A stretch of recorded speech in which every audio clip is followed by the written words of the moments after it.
In 1986, I took a job in an urgent care clinic just outside of Berkeley, California. It was a medical revolving door. All day long, patients with headaches and fevers and back pain circled through it. It was my job in this sea of mostly healthy patients to find the needle in the haystack, the patient in whom the symptoms represented something ominous. And sometimes I did find a case like that, usually after some clinical chord struck me as being dissonant. The patient's chief complaint was headache. I'd go into the room and I realized the patient had flicked off the light switch, a subtle sign that the bright lights were bothering her eyes, which is sometimes a symptom of meningitis.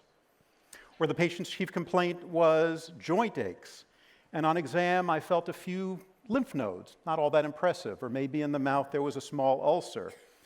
Things that weren't all that impressive by themselves, but together they painted a picture of a disease hitting multiple organs at the same time, a disease like a vasculitis. At the end of a long day, if I'd made one of these diagnoses, endocarditis or meningitis or lupus, I'd sometimes sit down and try to figure out what had been the pebble in my clinical shoe. What was the trigger? What got me to thinking that maybe this is something serious?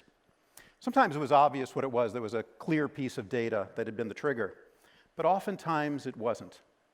I think in those latter cases, what I was using, what we physicians call the eyeball test, that sense, that vague sense born of years of experience and seeing hundreds of patients, that something isn't quite right, that things aren't quite adding up.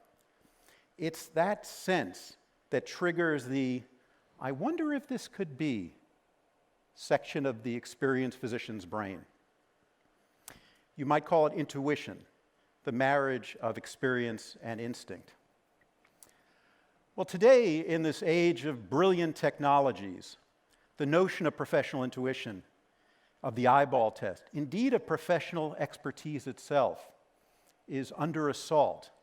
It's suspicious. It's soft. It's squishy. There's not an algorithm for it. It's not evidence-based. It's anti-democratic. It's paternalistic. In profession after profession, with battering rams formed of big data and smart algorithms, the people are attacking the professional barricades.